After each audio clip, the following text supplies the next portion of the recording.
everyone, this is June from EasyLaw. Today we are a little bit late.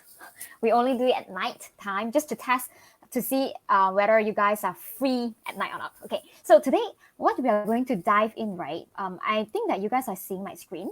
What we are going to dive in today, it's 3 more mobile apps that I think can help in your daily life, including right now and after you are able to get back to work. And then also I find out some really cool thing about Google Doc. Okay, so the other video we talked about Google Doc, right?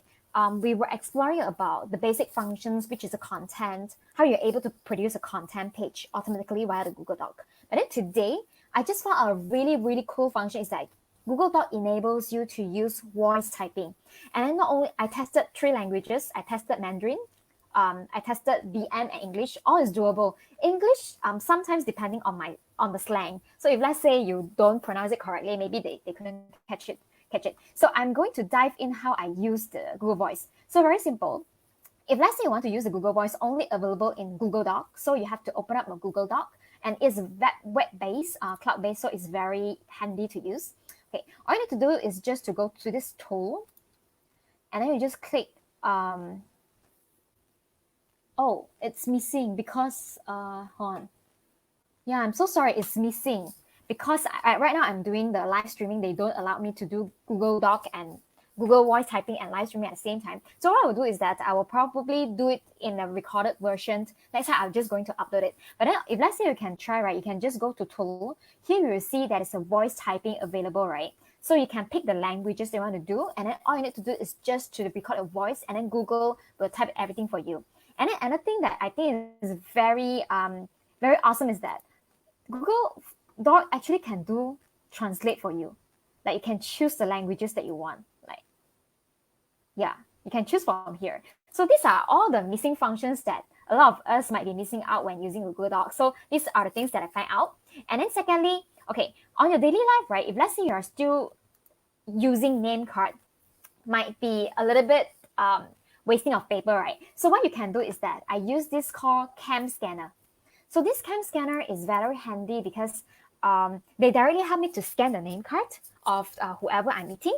And then after that, it will be in cloud-based and it's quite cheap. So when you want to access like any names, you can even categorize like the names according to maybe industry or maybe where you meet in the event. So you can categorize all of that. So let me show you. You can actually send some scanned documents. This is Camscanner. Camscanner is more for documents. So they call it like for scanner. So every time we actually use this when I'm outside, like actually when I'm at home right now, right, I actually using this Camscanner to scan all my documents, and it's cloud-based. So you have all this available. So this one is the first app, Camscanner. The second app is called CamCard. So CamCard, I use it to scan any name cards that I newly met someone. I will just scan directly so that I don't need to keep a lot of cards in my work desk. And then all this cards, right, you can even categorize according to the category. Perhaps you want to create one, maybe it's a business partners, or maybe the other one, it's like which industry or which event they went through. And what I really like is because they allow cloud. So it means that you wouldn't miss all the cards, even though you can't log into your phone. Maybe your mobile phone, something is wrong, you can still get access. So this is, and then, yeah. And then they allow you to actually scan the front and back part of the card. So it's really useful. I use it on a daily basis. And the third one, right, it's really cool. It's called Todoist. Okay, Todoist, you can actually use it for collaborating with your team in terms of giving the tasks their to-do list. And then let me show you. This one is one of the best apps they actually voted in the to-do list. Like, you know, WeWork, Facebook, Amazon, they are using it. And then, okay, can you see here? They can actually categorize its inbox, and then you can categorize according to projects, and then you can add projects and label and filter. So it's really helpful because it also has cloud-based, meaning you can access it from your laptop, and then when you're outside, you can actually access it from your mobile phone. So it's actually sync. So it's very useful. Too bad I wanted to play around with Google Voice, but I can't show it right now. So whoever is interested, right, just go to tools, and you should see voice typing here, so you can go and play around. So okay, and also lastly, right, if let's say you haven't downloaded EasyLaw yet, right, please go and download our mobile app. Our mobile that, we have few features that might be helpful for you. Let me see. Let me change the screen, yeah?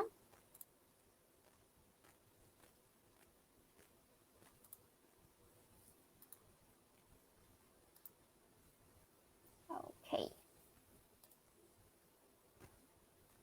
I think I need to stop screen sharing. Okay, so for EasyLaw app, right, I roughly introduce you what were the key functions that you can have.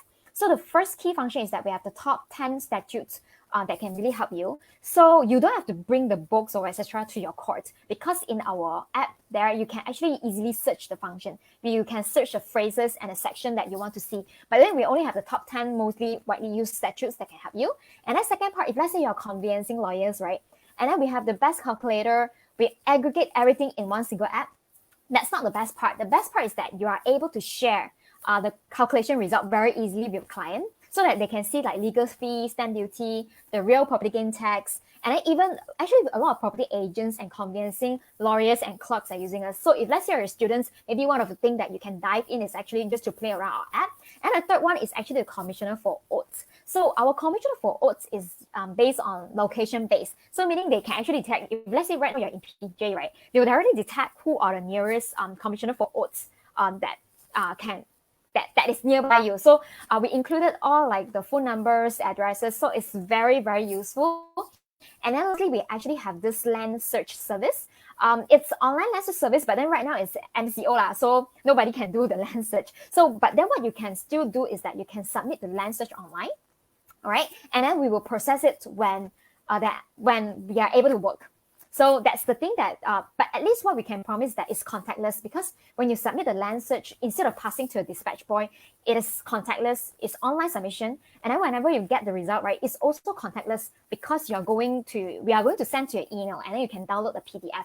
So the turnaround time is about, okay, I couldn't be sure of the turnaround time right now due to the situation of the country right now. So yeah, that's the one part I couldn't advise. But then usually before coronavirus and everything, our turnaround time usually will be 1 to 2 working days. Of course, different state, they have different holiday lah. So these are the things I want to share. And then lastly, if let's say you are planning to engage us for the land search service, right now we're doing a search promotion. You reload 500 ringgit, right? Minimum 500 ringgit, you're going to get 10% rebate. So meaning you reload 500, you're getting 550 credit. So if let's say you reload 2,000, you're getting 2,200 ringgit. And then the 200 is actually, you can do like about 4 KL and Selangor local land search. So these are the details for you. I'm so sorry I couldn't demonstrate the Google Voice today. It's really exciting because just now I actually spent about half an hour to 1 hour to play around it. And then the review is that I think Google Voice is very suitable for BM, because whenever I speak the BM, it's very easy for them to catch. But then when I was trying out, Mandarin is not that as well. So Mandarin, I choose Taiwan one, so they're able to catch easily. But then the English one, my slang, my pronunciation is not so clear. So sometimes they might have some mistakes. Cool thing is that even though I want to tell them the punctuation, right, I can tell Google when I click the button, there should be the button that's a microphone there. When I click that, I'll just say, hi, today my name is June, period.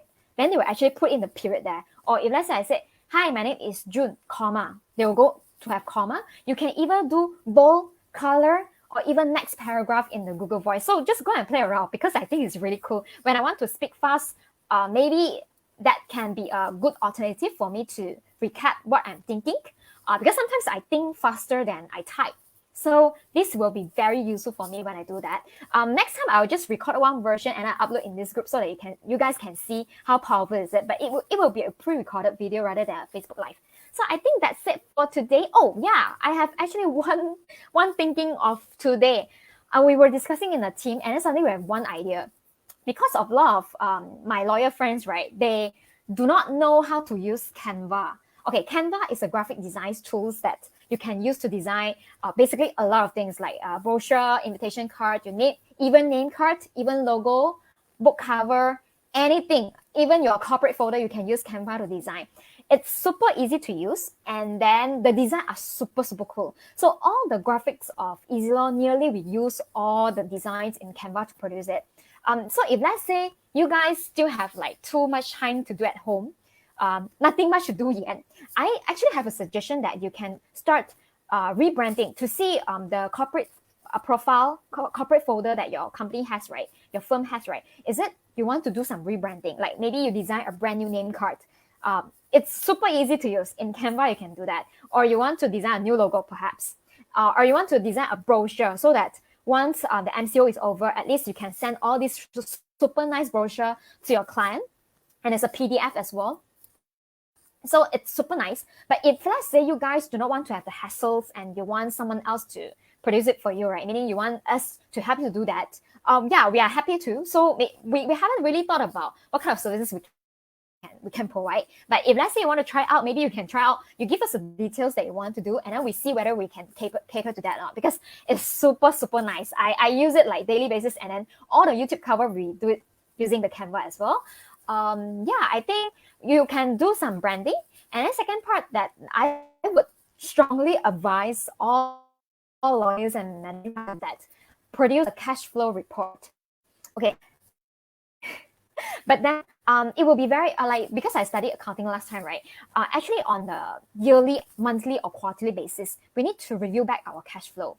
So for the circumstances right now, I would strongly advise you that you roughly know throughout the we have few different scenarios. Usually we'll go for, okay, A is worst case scenario, B is most likely to happen, C is best case scenario. So why we want to produce this cash flow report? Because we wanted to know how sustainable is your business for you. So how we do it for the cash flow report is very easy. It's just like, first you have collect, or it can be your income or collectible. So collectible, maybe you need to do some probability study. So maybe there are some money that is more difficult for you to do collectible, and then you can times by probability there. So there is an income, and then followed by the below one will be expenses. So of course, expenses you can have two types. One is fixed expenses, and then the other one, we call it variable expenses, or we call it variable overhead. Okay, so fixed expenses can be your rental. I hope that you actually can go with your landlord regarding the rental. And then it can be anything that's fixed, no matter whether you work or you don't work. Okay, what is variable expenses? Variable expenses is something like maybe for the state, for the stating, you don't, so it means that for the state lesser documents, or it can be your TNBU, because we don't go to office, right? So we use lesser. So you separate according to fixed costs and variable costs. So what you can further work on is, you will probably see the variable costs will be reducing based on the cash flow projection, based on when the MCO will end. So we have one scenario A is, yay, best is that 28 is ended, right? So you just prepare that. It's a scenario A. Best case scenario. Okay, scenario B, maybe you have to wait 2 more weeks, hopefully no, but then you prepare also the scenario B. And also scenario C, let's say it's really, touch wood, it's really raya. Then after you prepare 3 cases scenario, right, you kind of know how you want to, what kind of steps you want to implement for your firm. So this usually what a corporate firm will do when I was studying accounting. This is one thing that I can share. And then secondly is that after you know the scenario A, B, C, right, meaning best case scenario, most likely it's not too bad scenario, and then C is the worst case scenario, you can attach a probability. This will be related to additional mathematics. You can attach a probability to each of the scenario. Meaning scenario A, worst case scenario, oh my God, the probability of happening maybe 20%. And then scenario B, this one not too bad, maybe the probability of happening is 40%. Then the next one is 50%. Once you times all of it, right, you kind of know that regardless of whichever scenario you are doing, you kind of know at the end of the day how much cash balance is left for your law firm accounting. So this is from a business and accounting point of view. I hope that this is helpful for you guys. And then, so feel free to actually invite your friends to join this group. It's called Amazing Group because we just want to help everybody out. And then live we are going to do is Tuesday, and then I'm going to share some other apps and then also record recorded version of the Google Voice so that you guys can try out. All right, and take care, and I wish you have a great weekend. Bye.